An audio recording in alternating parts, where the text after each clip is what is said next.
This is a Fatal 4 podcast. Tag, Shayna Baszler. Double team coming. And there's the running knee. Didn't quite get all of it.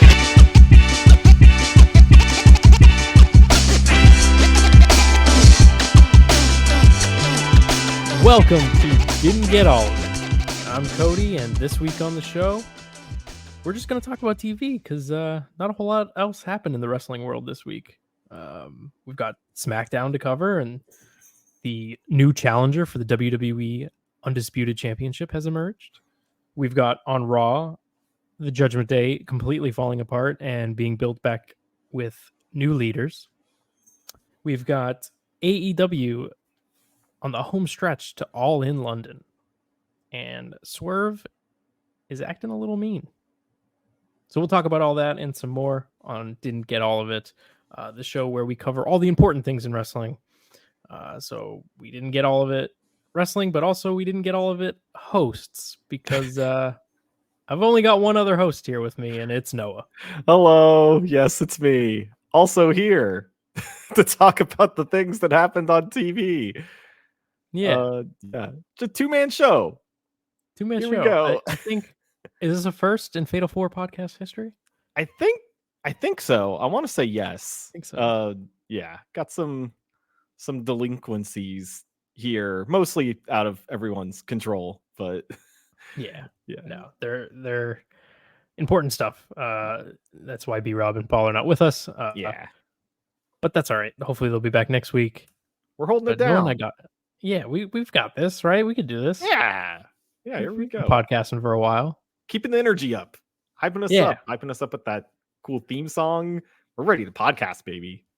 I do like that theme song. And, I got to say, if I may use this time, I'm really proud of our intro, and I really like the shtick that we've got going. And I'm also honestly very impressed that we've been able to use a new clip every week. Yeah, like even if we have to like pull from history, I think we maybe did that like once or twice, but yeah, we're just constantly throughout the week just crossing our fingers, going like, okay, like like two people that are traditionally not the solidest snake, Solidest? the solidest snake at doing a match, just really crossing our fingers that this is the one that we get the clip for this week. I know. I can't wait for Charlotte to come back. I know. And like there seems to be some signs of that, right? Wasn't there like some scuttlebutt? So. There was like a picture of her like with luggage going somewhere, I think. Wasn't that for right? SummerSlam? Like right She was, before like, seen in Cleveland or something. Something like that. Yeah, that might have just been a red herring because obviously she didn't show up. But yeah, we always find one, whether it's the listeners getting them for us, or B-Rob watching random Japanese wrestling at 3 a.m. Hell yeah. He's got a clip for his show now too. Yeah.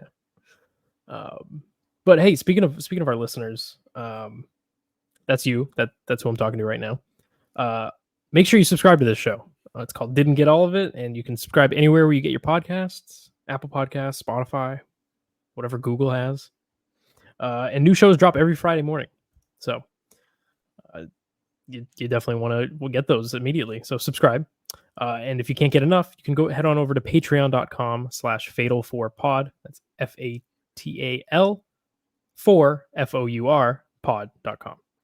And all of our links to the Patreon and all of our social medias, all that good stuff is on there. So check it out.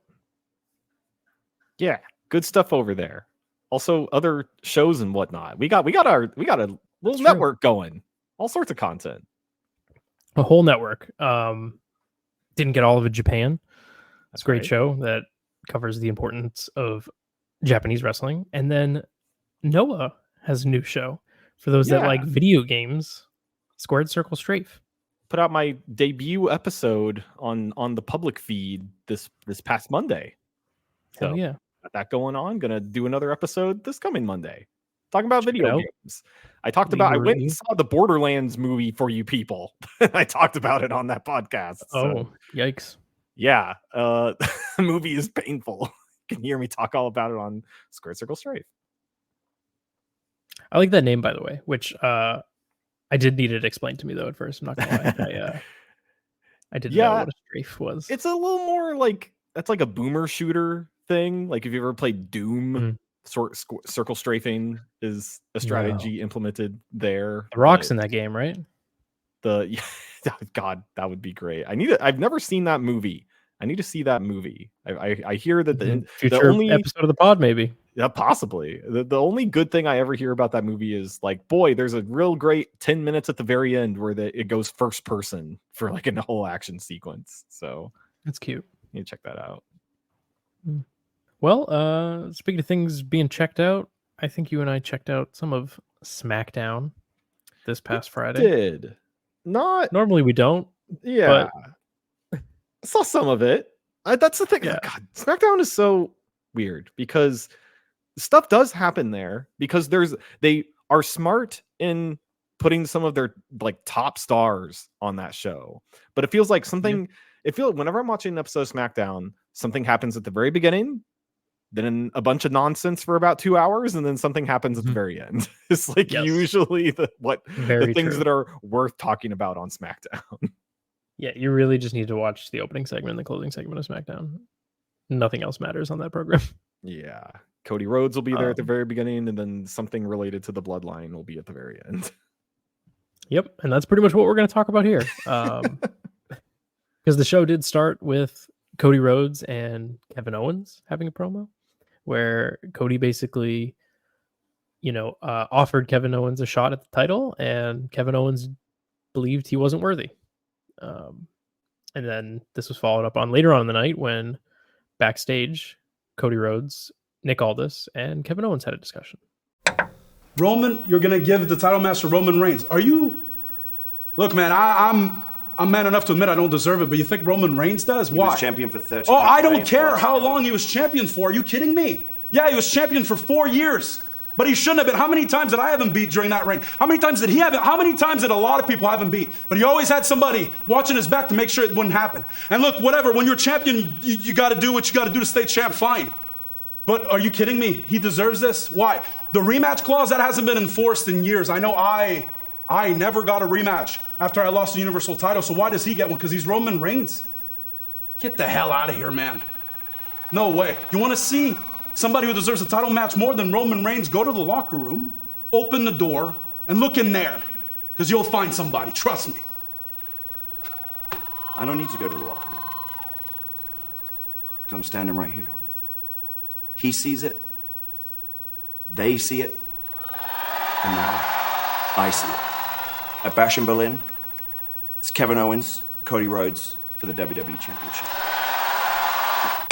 All right, so I like the logic here of Kevin Owens actually being like a smart babyface, which historically that's like kind of his character, right? Yeah, that's like his whole shtick.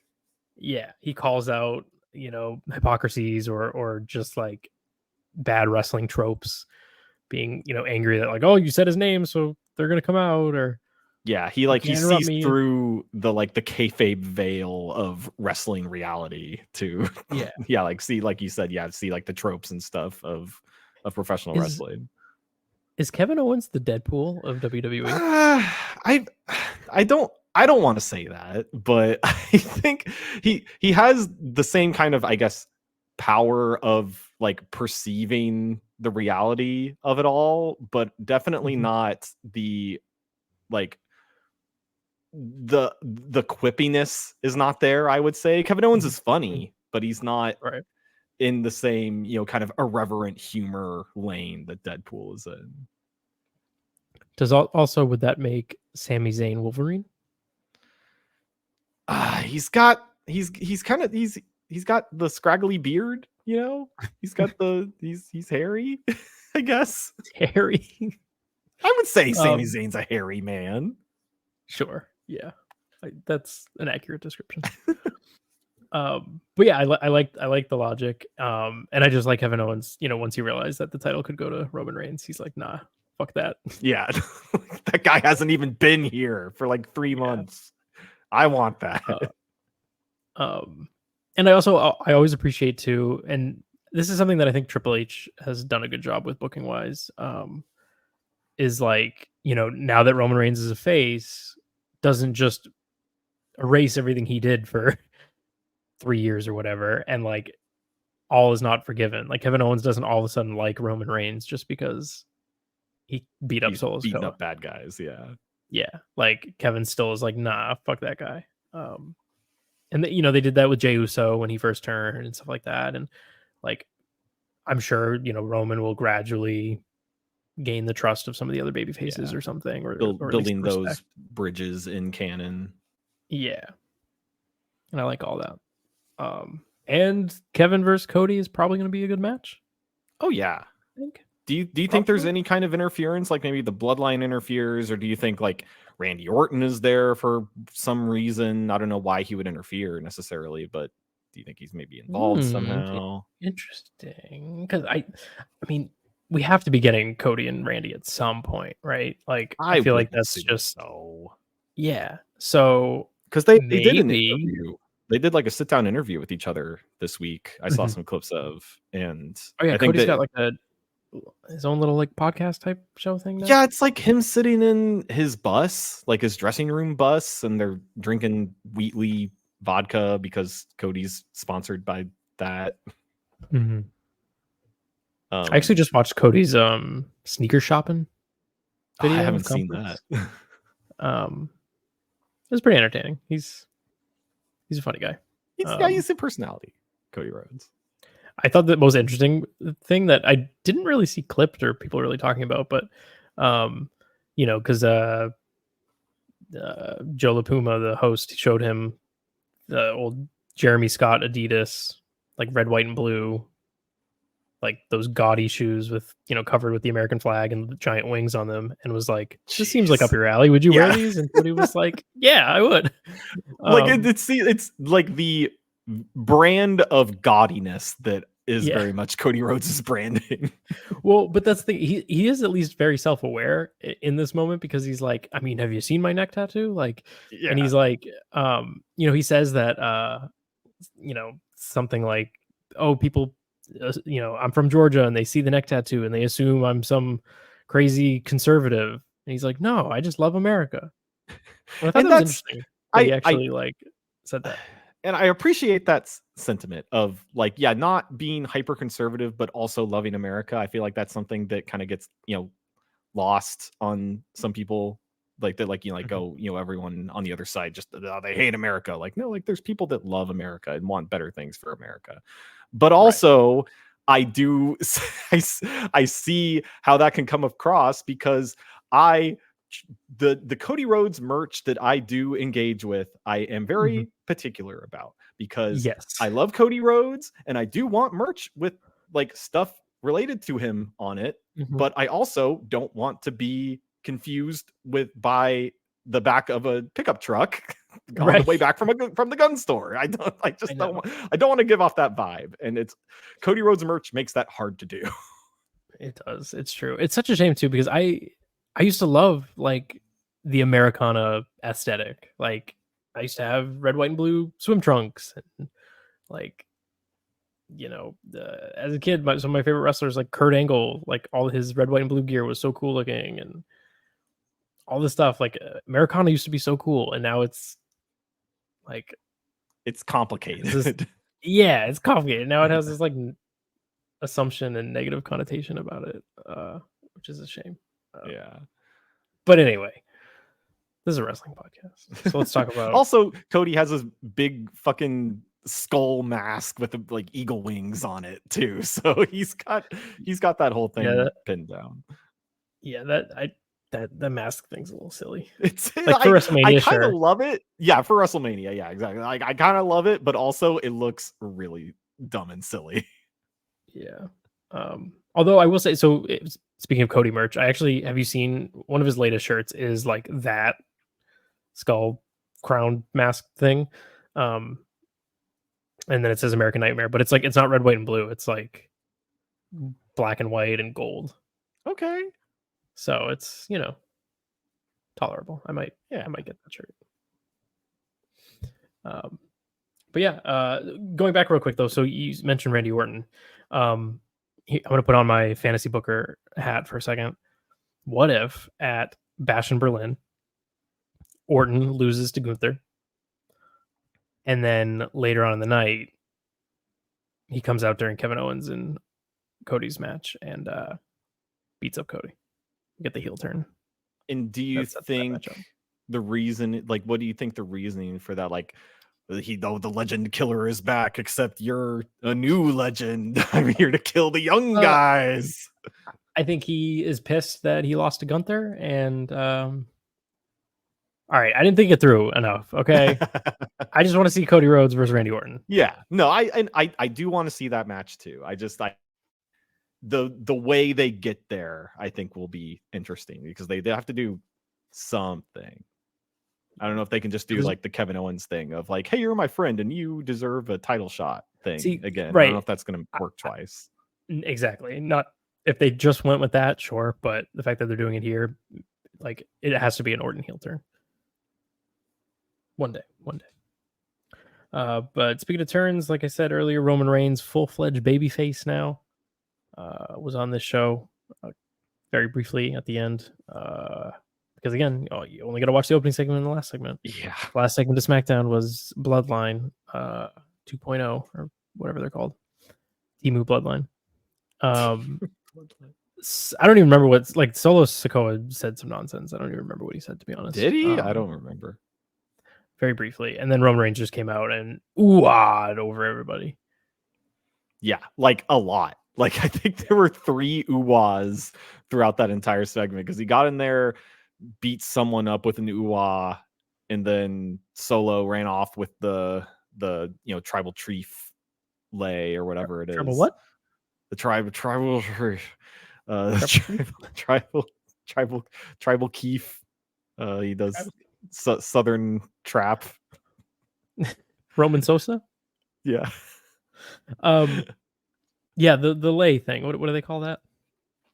It's got a particular name. I don't remember, honestly. The red peppers, as Paul puts it.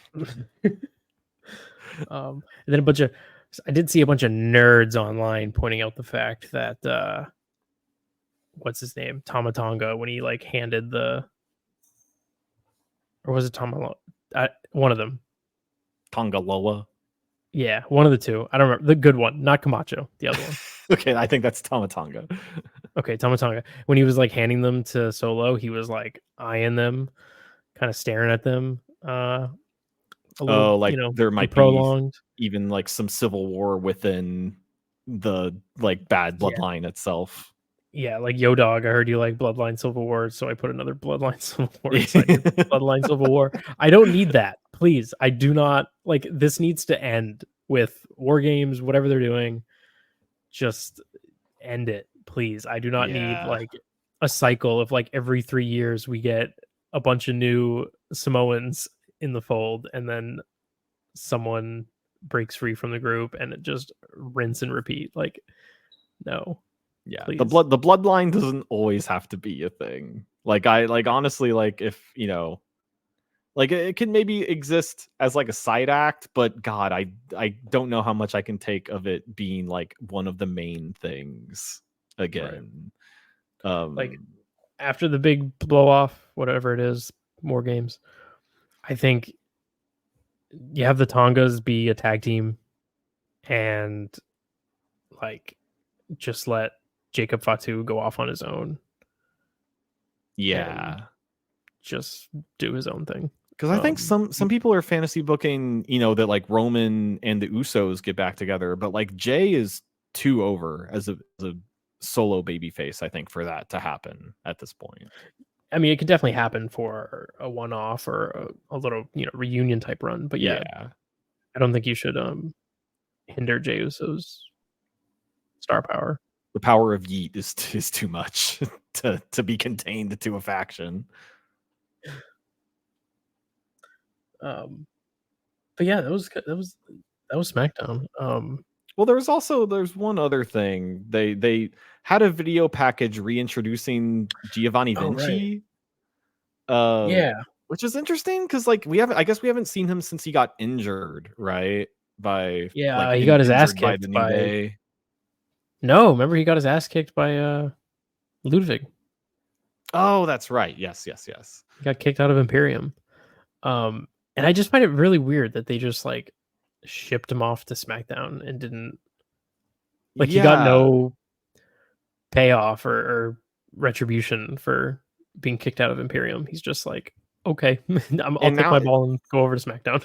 And he's also like being introduced as like a kind of new character. Like he's still Giovanni Vinci, but now he's like, high rolling, like seems like Esquire businessman from Italy, and he like skis the Italian Alps and he drives fancy cars. Like he's got this whole other thing that's like kind of divorced from Imperium's aesthetics. Yeah. This screams like 2006 SmackDown mid-card. Which I know you weren't watching wrestling in 2006. I was, but just know that that is not a compliment.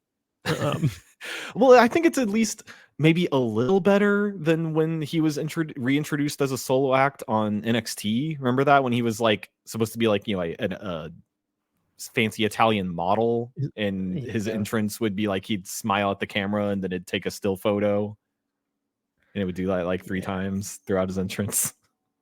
Here's an idea. Why not just leave him in Imperium? Like that was fine. Like I don't know. Like Gunther doesn't necessarily need them, but like why couldn't they just the WWE's tag division sucks right now. Like why would they not just keep those two together as a tag team at least? I don't know, because they did this when Gunther got called up too. Like they called up Gunther and Ludwig was kind of like just his, right hand man, like flunky. Mm-hmm. Like they didn't bring Giovanni up immediately. Yeah, I mean they obviously don't see, much in Vinci, at least compared to the other two. But I don't know, I don't see this iteration of Giovanni Vinci succeeding at all. Yeah, but maybe he'll prove me wrong. I don't know. Yeah, we'll definitely have. Yeah, we haven't actually seen him show up yet. It was just the video package, but yeah, we'll see. Someone the WWE does have faith in is Randy Orton. Going back to him for a minute, did you see that he confirmed this week that he just signed a long-term deal with the WWE? Yeah, like a 5-year extension on his contract, I think. Yep. That's wild. So, guess we're not seeing Randall Keith Orton All Elite anytime soon. Do you think that would ever happen though? Like, I feel like that he's just one of those guys that's a lifer. Like he's never leaving, I don't think. Man, I don't like if you asked me like 10 years ago, I would have said, yeah, no way, Randy Orton never wrestles for any other company. But like in 2024, honestly, I will never say never when it comes to anything like that. Yeah. Like CM Punk is back in WWE. Cody Rhodes left AEW. Like Edge left WWE. Like I honestly don't think there is a single person in the wrestling industry that I am going to confidently say like will never be in X or will never leave Y or whatever. What does he do over there though? Like would he have another greatest wrestling match of all time with Adam Copeland? Probably. I don't know. I mean, there's definitely some interesting matchups that could be had over there. Like a program with MJF would be cool. Him and Okada, I'm sure, would be fun to watch. Yeah, Okada would be interesting. But like,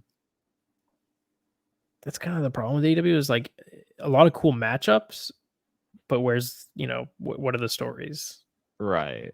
Yeah. I don't know that there's really any storylines that I need to see Orton in over there. Yeah. They're definitely struggling in that department lately, unfortunately. But yeah, it's smart on all sides to ink this deal and keep him around. Yeah, I mean, if he still wants that, he obviously still wants to work. He's still doing matches and doing them well. So yeah, as long as he wants to do it, keep him signed. And I think they need to give him at least one more title run before it's all said and done. But like, what belt do you think? World title or WWE title, whatever's more convenient. Well, I think it's about that time where we take our first break of the show.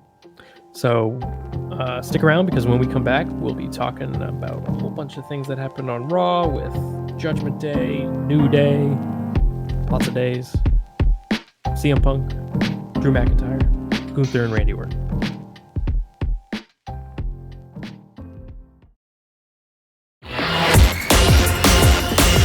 Squared Circle Strafe, the premier video game podcast of the Fatal 4 Podcasting Network. Join me, Pro Wrestling Noah, as I talk all of the latest gaming news in the industry, as well as insights into recent releases and beyond.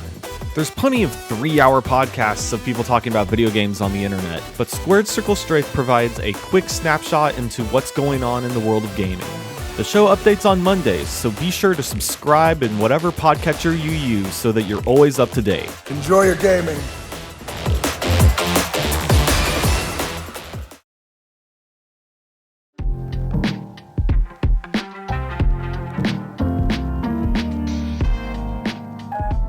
All right, and we're back. And in this segment, we're going to be talking about some Monday Night Raw that happened this week.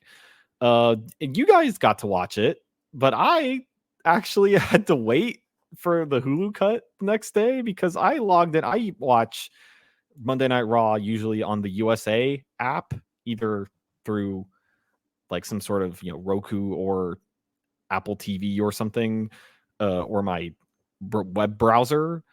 But for whatever reason, I logged in to watch it, and it was showing the beginning of an episode of 911, like whatever they're like.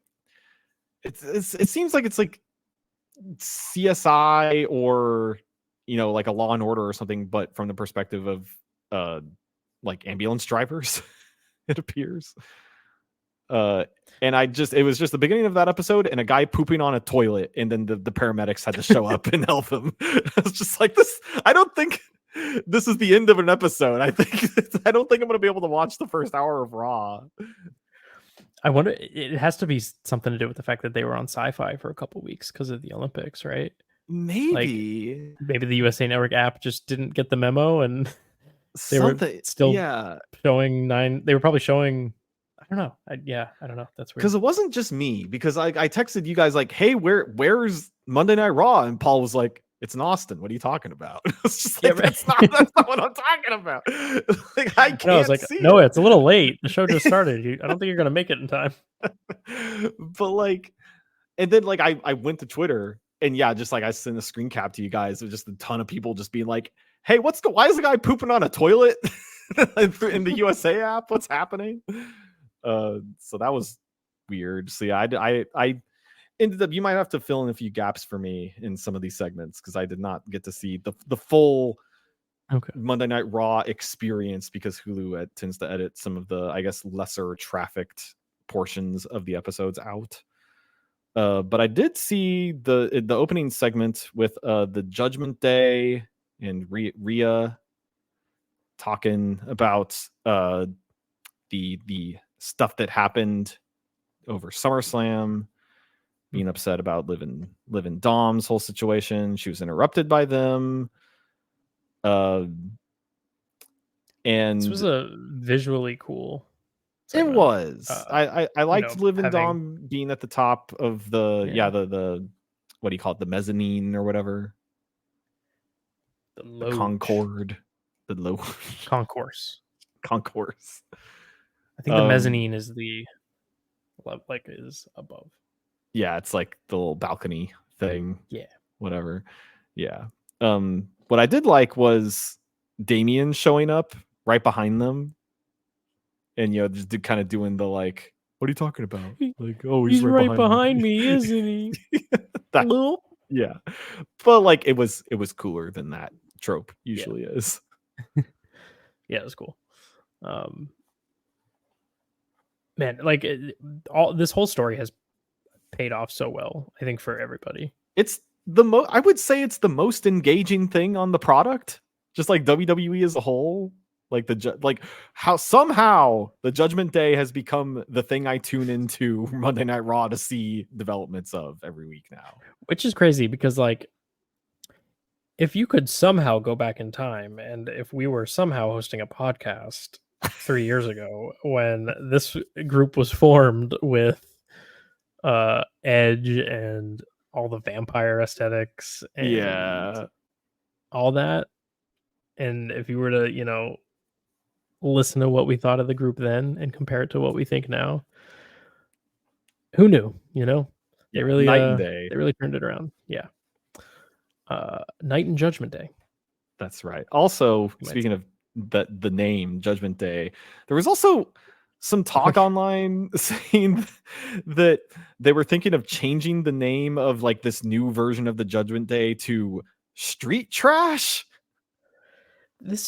So I saw these reports, and it's like I don't know how valid they are. Apparently, I don't know. There's reports that it's true, and there was merch developed, and the idea came from Finn Balor allegedly. But like, why? Like, it doesn't make any sense because first of all, the whole Street Trash thing was about Damian Priest, and it came from Gunther, who's not in the group anymore. Right. He not like Gunther has nothing to do with either of these acts now. He's moved on to Randy. And Damian Priest, the guy that they were calling Street Trash, is not in this group anymore. So why would the other people embrace it, like as a way to taunt him or something? Like it would have been so stupid. And I am very glad that they are not doing that and they just keep the Judgment Day name. That's fine. And I think there's like some talk that they might start referring to each other as Street Trash, but their name will still, like officially be the Judgment Day. Sure. But I don't know. It seems like something that Finn Balor is very vehement on happening in some way or fashion. Weird. And it's all just very confusing. Well, names aside, it has done wonders for everybody as far as like, I mean, Dominic's been over for years now, but like he's very, very hated right now. Liv Morgan is the most over heel woman in the company. Rhea is massively over. She already was. Like, now she's even more so. Yeah. She already has. And I think Damian Priest is a fucking star. I think he came out of this like aces. Like people were talking about how like his title reign with the world title just didn't ever really have any steam. People were like, oh, what's going to happen with Damian Priest? But like, man, he has come out as one of the company's top baby faces out of SummerSlam. Yeah. Did you get a chance to watch the 24 special on Damian Priest on Peacock? No, I did hear, because right after this segment, he had a match with Carlito. Hear just like a fun little trivia fact from, I think it was Pat McAfee said it on commentary, saying that he really respects Carlito because he grew up watching WWC, the Puerto Rican wrestling product there, because Carlito's dad owns that company. Yeah. I don't think it's very long. I think it's under an hour. So if you're bored and you want to throw something on, I do recommend watching it. I thought it was really good, and I learned a lot about Damian Priest that I had no idea. Like I never realized, like at one point he was like horribly out of shape. Like he was like 300 pounds and working these indie shows and just looked terrible. Like he was trying to be Fat Undertaker. And it's like everyone talks about Gunther's transformation, which was also incredible, but like I couldn't believe just like watching that documentary and seeing that old footage of him, and then watching this episode of Raw, and like during his match with Carlito, just looking at him and being like, damn, he is in really good shape. Like, good for him. Yeah. And like, I don't know, his story is pretty cool, and like he's just a cool guy, and I think could be one of their, like, he's their next Jey Uso as far as like just being a hot babyface. Like, they got to get him some good merch because he can definitely sell it. And he's like kind of older than like the average of the roster, isn't he? Yeah, he's definitely in his 40s, I think. I'm Googling that too. Yeah, he's 41. Yeah. Which is why he doesn't look it. No. Very much reminds me of Batista in a way. Did he get started late too? Yeah, Batista started pretty late and like kind of hit his peak in his 40s, like hit the prime of his career in his 40s, and I feel like that's what we're on the cusp of with Damian Priest. So Damian Priest joining the MCU in 10 years. that'd be pretty cool. I could see it. But yeah, he rules. He's awesome. He was badass in this match with Carlito, just kicking his ass. And then I enjoyed the like post-match stuff with everybody trying to get them some, and then we all thought Rhea was going to do the Riptide to Dom, and I was like, wow, I was like, this seems fast that she's already like, everyone was going to want that moment, I was ready for it though. And Dom. Just the optics of Dom jumping off of the top rope as Damian and Rhea are hugging, and then Damian catching him as he comes down was crazy. Total badass move. Yeah, Damian Priest rocks. I'm here for it. I'm here for this full-fledged babyface run. Yeah, this rules. This has all been very good stuff. This next part I didn't get to see much of. Did you see this segment with the New Day and the Final Testament? I did, yes. And I gotta say, like, it's not, the best thing on TV right now or anything, but I gotta say it's probably the most interesting thing the New Day has done since Kofi Mania. Like, yeah. I feel like they've been so stale for so long, like really just floundering, not doing anything ever since Kofi left or ever since Kofi dropped the title. And like, yeah, Big E had his run with the title and like that was cool and all, but that felt like, that was like a singles run. That was Big E. That wasn't New Day. Right. Big E getting injured, which, is a tragedy, but it did kind of, bring their whole act down a little bit, at least like an interest and energy. Sure. But I'm interested in where this goes because although I think Karrion Kross is poop on a stick and his group is I just very boring. Get it. I don't get the whole Karrion Kross thing. Like, why is he here? Why do people find him interesting? The group makes no sense. They have two managers and neither of them talk. Yeah. And I like AOP. Why is Paul Ellering there? Like, what does he bring? He had a big X on his forehead this week. Cool. Is it Ash Wednesday or something? And like Scarlett just is hot, but like does nothing. I don't know. The group stinks, but regardless, the Odyssey Jones stuff is interesting, and I think there is a very good story they could tell here of being like, Xavier's questioning it because he thinks that Kofi's like trying to replace Big E. Yeah. I don't know. I'm interested where this goes. I know New Day have all been on the record as saying like they never want to split up, as far as like they don't want to turn on each other. They don't want to have, a Shield like breakup or whatever. Their whole thing has always been that they're the power of positivity. Yeah. So I don't necessarily need that. It could be cool. But even just some turmoil is interesting because they've never done that with New Day. Yeah, and I like Odyssey Jones. I thought he was really great in NXT, and I'm glad that he's gotten called up and put with the New Day, which is a really very talented has a group that has a lot of interest. So I'm glad that he's heading in that direction. Yeah, we'll see how it plays out. But they've definitely piqued my interest. Yeah. And then I guess the other most interesting thing that happened on this show was Gunther and Randy Orton had a segment talking about the world title, and then Drew and Punk got involved as well. Yeah. Yeah, this was interesting because I wanted to know, what was Drew McIntyre going to say? Because he came out and like interrupted Gunther and Orton. I guess the thing is that like his business with the world title isn't done. Because like Punk was honestly kind of a side quest in his pursuit for the world title. He just hates Punk so much that he had to, deal with that business. But he's still like the reason why he lost the world title in the first place was because he lost focus on, like his focus was on Punk instead of the world title. Right. Yeah. But he didn't get, even to utter a word because CM Punk came out of nowhere and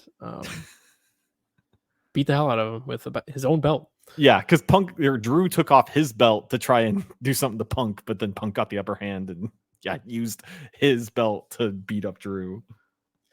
I will say though, it was kind of weird that we did get Orton hitting Gunther with an RKO, but then like they just kind of vanished into the background, and it was like a complete just like transition into this Punk McIntyre segment, which was just a beatdown, a brawl, and some belt whipping. But I thought it was kind of weird that like, where did Orton go? He just like I don't know. He really just faded into the background and disappeared, and then that was the last we saw of Orton or Gunther. The focus just became Drew and Punk.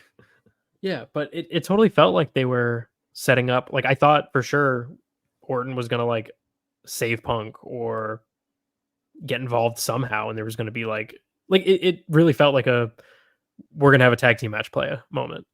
And I thought we were getting Drew and Gunther versus Punk and Orton like announced for next week on Raw or something like that, which would fucking rule. And I'm disappointed they didn't do that, but I think it is pretty clear what they are setting up though, especially after the segment when I don't know if it was Kathy Kelly or Jackie Redmond, but they catch up with Punk and he's still holding on to the belt, and I don't even remember what Punk said, but he like looked down at the belt and like the strap, and I think it's pretty clear that we're getting a strap match between the two. That would rule. I would like to see that in because WWE doesn't do that often. So like those kind of more hardcore-esque stipulation matches. So, and I feel like the feud calls for it definitely. So for sure. I just wonder if I would assume that they're going to do that in Berlin, because I feel like there's no way that these two don't have a Hell in a Cell match at Bad Blood. Oh yeah, right. Yeah, like, I feel like that has to happen. So the only other PLE in between then is Berlin, which I didn't think Punk was going to be on, but if he is, awesome.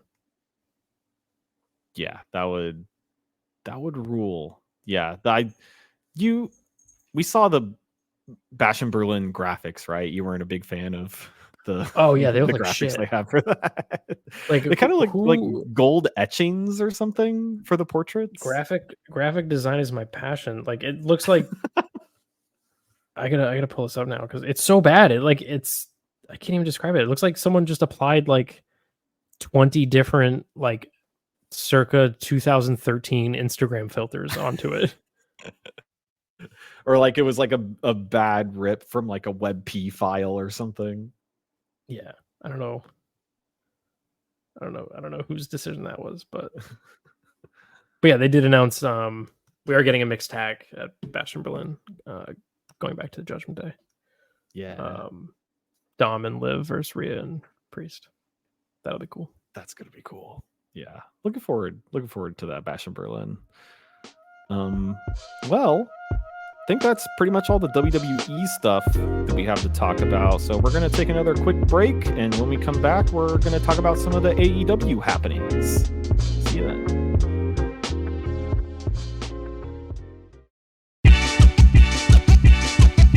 Didn't get all of it and want more of it? Support the show and sign up for the Patreon. For only $3 a month, you'll get exclusive access to Fatal 4 Podcast's Discord, where we hang out all week, chatting all things wrestling, video games, and who knows what. Plus, ad-free episodes of Didn't Get All of It and bonus content that you can't find anywhere else, like extra podcasts from the Fatal 4 and pilot episodes of new shows coming to the Fatal 4 Podcast Network. Your $3 goes a long way in helping keep the show going, so sign up today. That's patreon.com/Fatal4Pod.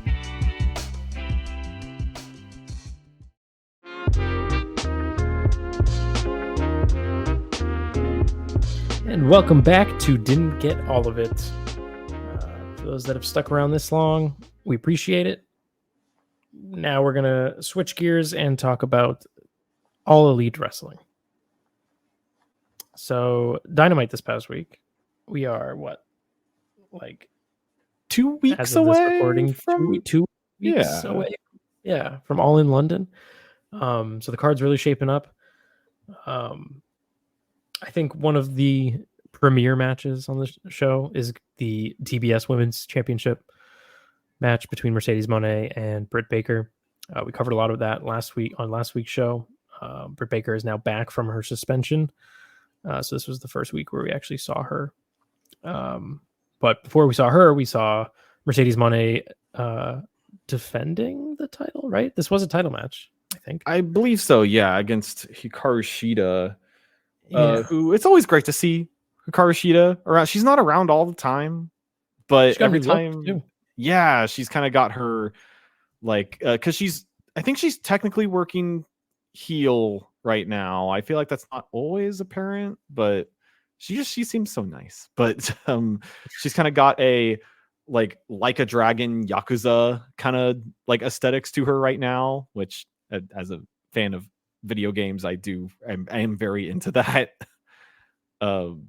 But I love her like in-ring instincts, like the energy she brings to matches. I feel like is kind of lacking in AEW, at least the women's division right now. So seeing her have a match against Mercedes was really cool.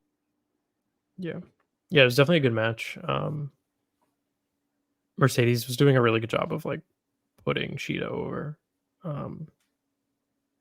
Just like in the sense of like selling really well and like these facial expressions of just being like, holy shit, like she's kicking my ass.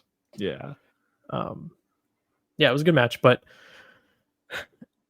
I think one of my biggest issues with AEW and like they have all these great matches. Like there's no denying that. It's where the best wrestle. Like that's not entirely false. Like they have some of the best wrestlers. They put on some of the best matches, but I find it really hard on a weekly basis to care. And it's mostly because you can show me any Dynamite card and I can pick the winner of every match and be right 10 out of 10 times. Sure. Yeah. And I was explaining to this one to one of my coworkers recently. One of my coworkers I talk to wrestling about often, that like watching AEW lately has been like, I will tune in for the pay-per-view every time and come away from the pay-per-view going like, I really liked that. There were a lot of like, most of the matches were excellent. And I feel like I got what I paid for, like with, for the pay-per-view money that they are still charging for those things. And then I'll go back to watching week to week Dynamite and want to pull my hair out sometimes with some of the booking decisions they make on that show. But it's like, what? Like, I just don't understand at this stage in the game, like you said, 2 weeks away from All In, with one of the marquee matches being Mercedes Moné defending the title against Britt Baker. Why book this match? Like, nobody believes that Hikaru Shida is going to win this match and they're going to jeopardize their title match at the pay-per-view. Like, you know what I mean? Like, just save this match for later. This is a great match. But yeah, for me, I can't get invested in wrestling where I know who's winning every single time, because then it's like, yeah, they're doing cool moves, but like, what does it matter? Mercedes is going to win. Or if she's not going to win, it's going to be a DQ so she doesn't lose the belt, which is like also not interesting. So there'll be some kind of shenanigan. Yeah, like I don't know. It's just sometimes predictability is good in wrestling. Like a lot of times AEW has been predictable in its maybe long-term booking, which can be a good thing because that means you're telling the right, like you're doing a good job of telling a story. Like just because a story's predictable doesn't mean it's bad. Yeah. But when your week-to-week matches on your show are always predictable, it's really hard to invest. Right. And something else, I don't know if predictable is the right word, but they did the last week, Britt Baker was like hiding in the crowd under a Sting mask. And she was like holding up a sign that was like, "Oh, DMD's better than CEO." And then they they took the sign, tore it up a few weeks ago. Yeah. And then they took the sign, tore it up, and she took the mask off. Like, it's really me. And then started kicking her ass. And they like teased that again this week. They had someone in the crowd wearing a Sting mask holding the sign up again. And I think Camille went over there and took the sign, tore it up, and like grabbed the person and threw them over the barricade into like the inside, the action part of the ring, started beating them up. But then the camera pans over like, oh wait, no, that's not Britt Baker. Britt Baker's coming down the aisle and down the stairs in the crowd. Yeah. And then they never talked about that person again. Yeah, the idea was there, but like the execution was very odd because yes, like they never revealed who that person was. Yeah, like after that segment, you're like, wait a minute, did Camille just beat the shit out of someone, just some random fan in a Sting mask? Did Camille just commit a crime? Like I think she just assaulted a fan. Yeah, like they should have at least shown a face and been like, who the hell is this? Like, even if it is a nobody, like something.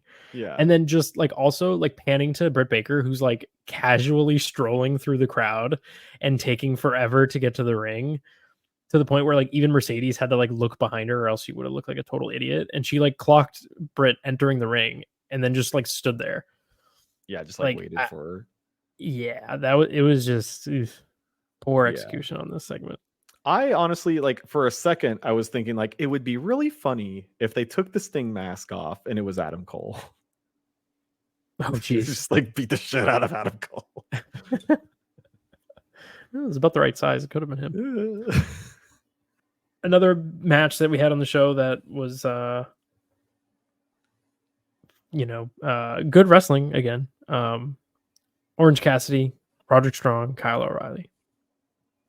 And now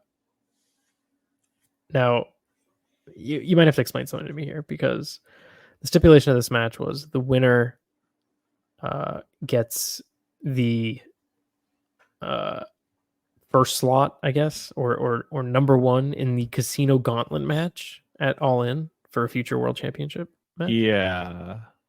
Now, maybe I don't understand a Casino Gauntlet match, but why would you want to be number one? I don't know.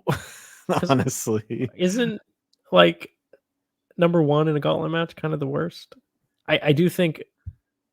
Okay, I think Casino Gauntlet is okay. So all right, so I am reading what a Casino Gauntlet match. That's right. It's the one where the match just ends at the first pinfall. Right, that's right. Yeah, because people come out at random intervals too. Like there's not like a time thing, and it's random intervals. Anyone at any time can that's okay supposed to be in the match comes out, right?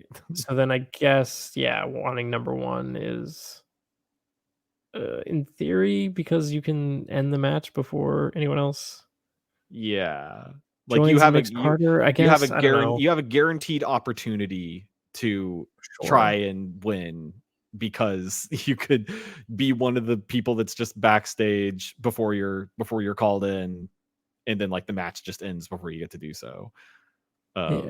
Yeah. Which again, like the logic of Casino Gauntlet doesn't make the most sense. But when they did it that one time on Dynamite, it was very entertaining and fun to watch. So I feel like strategically number 3 is probably the best entrant to be, like average, right? Because like I mean, like realistically, do you think the first two competitors, one of them is going to win before you enter the match? Probably not. Yeah, this is some Kevin Owens logic here. But you'll be joining, after the two have beaten each other up for a little bit. So I feel like if I got to pick, I would pick number 3 in a Casino Gauntlet match. Yeah, that's like the sweet spot in the pecking order of the Casino Gauntlet. I don't know. Silly match rules aside, the three of them had a cool match. Yeah, but I also felt going into this not winning. Yeah, exactly. Like again, I was like, they're not giving the spot to Kyle O'Reilly. Yeah. And like Roderick Strong, he's just kind of a loser right now, so I doubt it. And yeah, sure enough, Orange Cassidy won, so he will be number 1 in the Gauntlet. Which, now that I'm thinking about it, because the last time they did this match, right, they didn't see it all the way through, right? Like that was the whole thing. Someone won it before all the entrants. Yeah, Will Ospreay won it before everyone got to come out. Yeah. So I feel like they're not going to do that again at All In, and I have a feeling that Orange Cassidy is going to like run the gauntlet, and he's going to before he gets to pin anyone. Yeah, like he's going to pin like whoever the last participant is or something. Yeah. Because that's just like kind of his trick is. Ooh, could be. Because he kind of just like gets put through hell all the time and somehow comes out on top by the skin of his teeth type thing. So I feel like that's what's going down in London. Probably gonna be something good. else going down. Something else going down in London is the main event for the AEW World Championship. Swerve versus Bryan Danielson. Now, up until this week, this match has just kind of been, on the card, and yep, these two are going to wrestle, and Bryan wants to win the world title, so he's willing to put his career on the line. And that's kind of it. But this week, things got turned up a notch a little bit because at the end of the show, after Swerve pretty handedly beat Wheeler Yuta, he had some choice words for Bryan Danielson.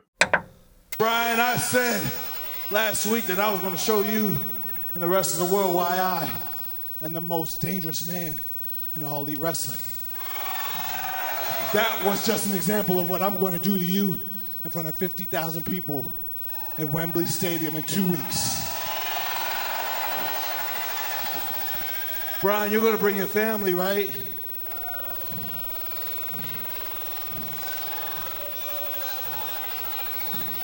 Because right where you sat, front row, and watched me mutilate Wheeler Yuta is the same thing I'm going to do in front of your daughter when she watches you have your last match. Then you can fulfill that promise that you made to her that you were going to retire.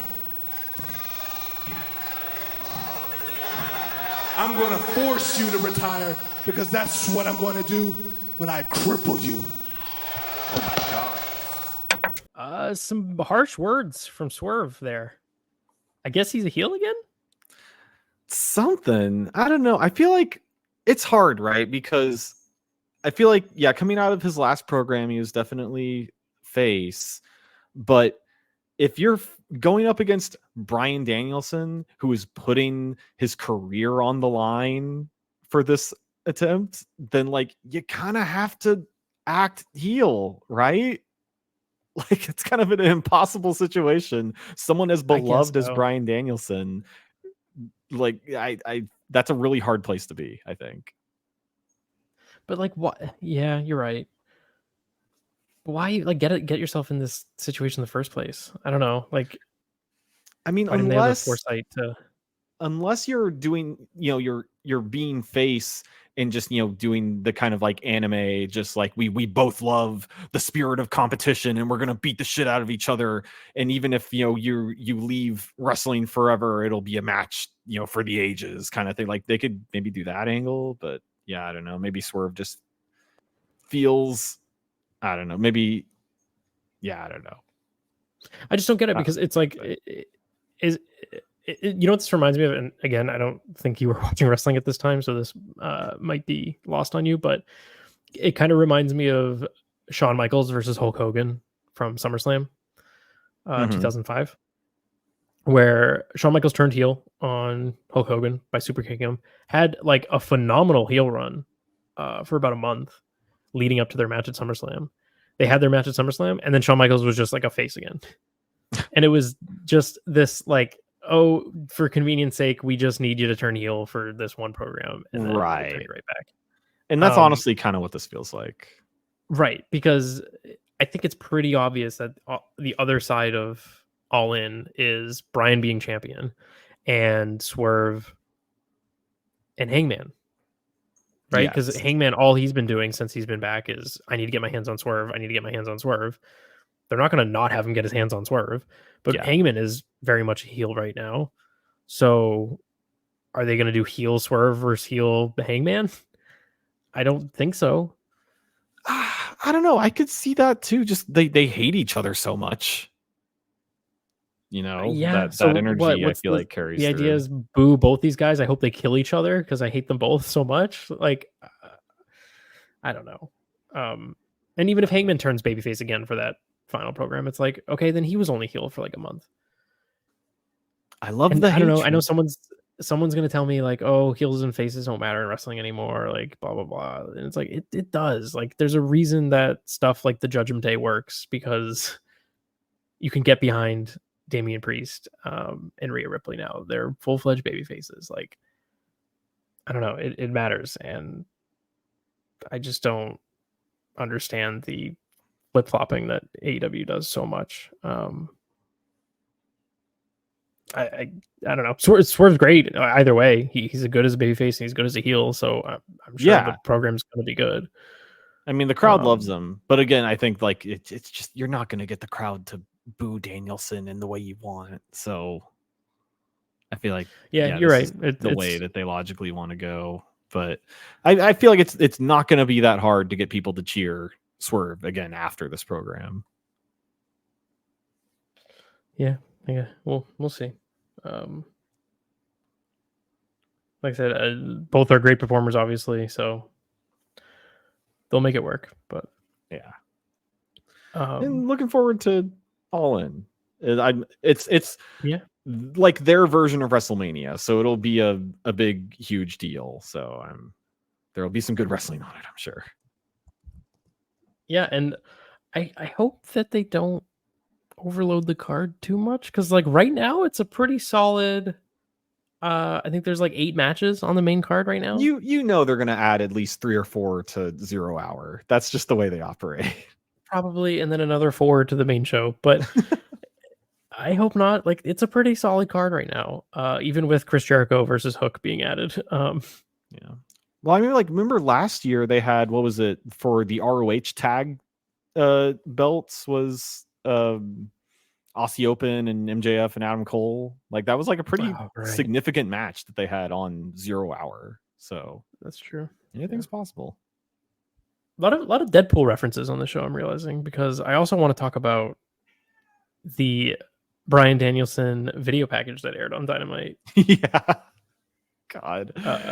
Someone at AEW obviously saw Deadpool and was like, hey, give me that Green Day song.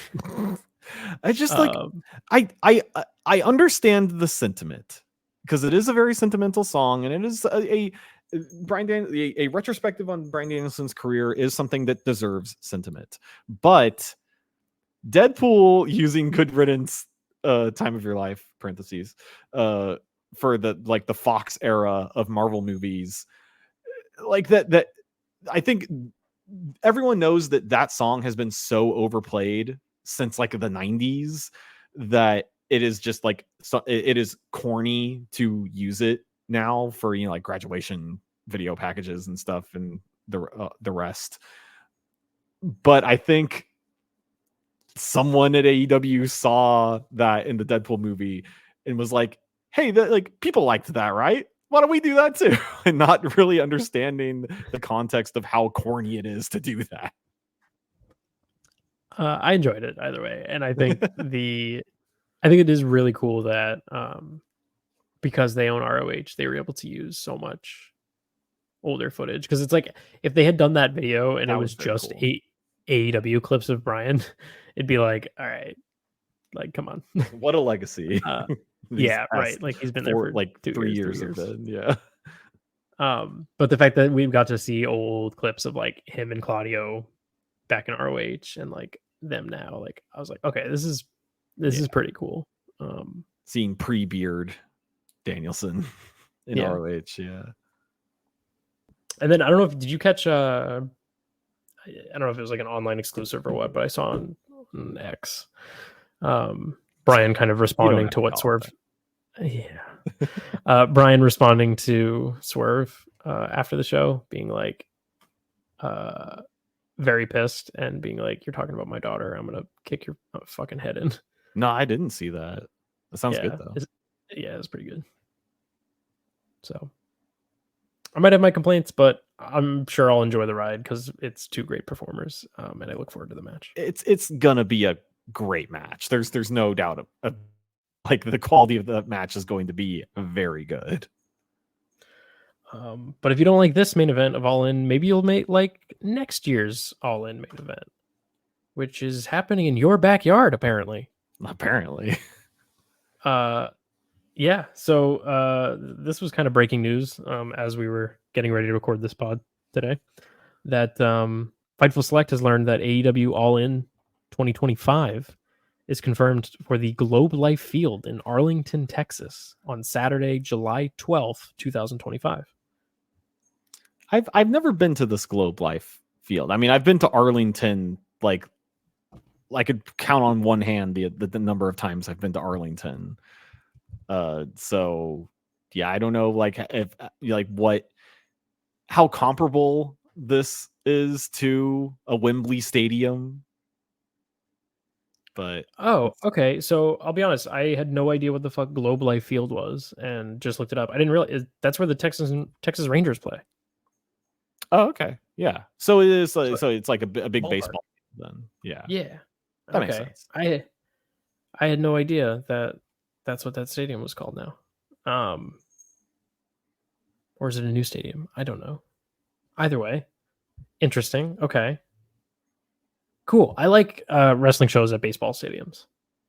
Yeah, like with like nice big entrance ramps, like big long walking entrance ramps.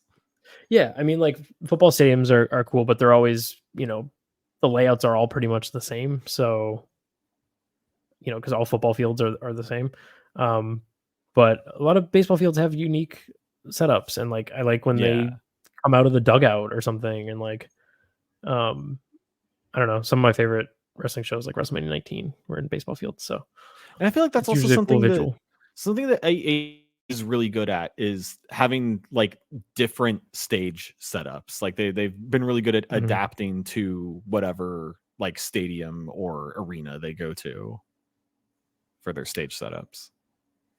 Now, can they sell it out is going to be the big question. In a year's time? God, I hope so. In 2025. Yeah, we'll see. We'll see what the product is like. Hey, they could turn it around. I would hope that they could, turn around, because I feel like the sentiment with AEW as a product has been kind of downtrending this year, which is sad. But who knows? Who knows who they sign, who they decide to push in a year's time. Hopefully it's good. I'm hopeful for this, because who knows? I could maybe be there. It's definitely it's far enough away distance wise that I would probably have to get a hotel room or something from. But you could drive. But I could drive. It's like a 4-hour drive to Arlington. That's not too bad. It's definitely not something that, by the time the show wraps up at 11 o'clock at night, I would not want to make that trip back to Houston immediately. But it's something that, I wouldn't have to like pay a big expensive plane ticket to go see. Well, maybe I could pay a big expensive plane ticket and carpool with you. That'd be fun. I don't know. I'm glad they're doing it all in the States. I'm glad it's not just going to be a permanent residency in London. Right. I hope they sell it out. I hope it's great. I hope it's a huge show. Because as much, even on this show, as much criticism as I give towards AEW, it's out of wanting them to be better. It's not out of me hating them or wanting them to die and go out of business. It's, I wish this was better, because a better AEW is better for wrestling as a whole, and better wrestling is better for me as a fan and as someone who hosts a podcast about it. So, I think we've always said that competition is good. We want there to be competition because it elevates the product of everyone involved. So, because when there isn't, you get like WWE from 2006 to 2016, which is just some of the worst shit ever. And then 2016 through 2020, which is true. Yeah, I don't know why I stopped at 2016. From what I understand, like it was pretty bad. It's like specifically like 2018 through 2019 was like hell as far as like the quality of the product of WWE went. It was pretty bad. There's some like shimmer of hope here and there from that time period, but you're right. It's overall pretty bad. I saw a clip someone shared recently of the AJ Styles John Cena match from Royal Rumble, and I think that was like I'm gonna look this up now so I don't get roasted for not knowing. I think it's 2017. Yeah, Royal Rumble 2017, which was a very bad year, but that match, I mean, that match is great. Don't get me wrong. But it was very jarring to open up that clip and hear JBL and Mauro Ranallo and David Otunga on commentary and be like, oh my God. And it was like, I was getting like war flashbacks of that time period of wrestling and just being like, God. I still remember because like I stopped paying attention to wrestling around like 2013. And then I came back, I want to say like early, like but pre-pandemic 2020. In the first episode of Raw that I decided to tune into was Shayna Baszler taking a bite out of Becky Lynch's neck. Ah, classic. Yeah.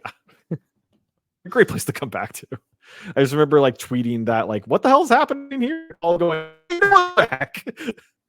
I think that unlocked something within you. Yeah, wanting a lady to take a big bite out of me. Well, where's that bite taking place? You be the judge. I think we took a good old bite out of this podcast. I think we did a pretty good job for first 2-man show. Yeah. Kody Noah holding it down. We did hold it down. We held it down, but we didn't get all of it, folks. But maybe we will next week. So give us another shot. If you liked the show, subscribe. If you didn't get all of it, wherever you get your podcasts. Write us a review. That'd be very helpful for the algorithms.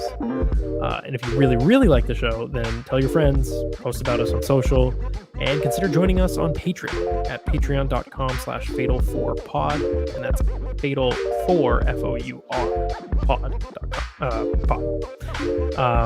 And that's only $3 a month over on Patreon. You get ad-free episodes, full access to the exclusive Discord where tons of stuff is always happening. We're having movie watch-along nights and live wrestling discussions and watch-alongs, and just chatting throughout the week. So head on over to there, and then even if you don't want to talk to us, your support still goes a long way in making this show happening. So we appreciate that. But for myself and the rest of the Fatal 4, we'll see you next week.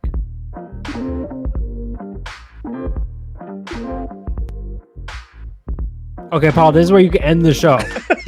You can end it, you can just cut it off and stop it. And Noah, you can hit the right now.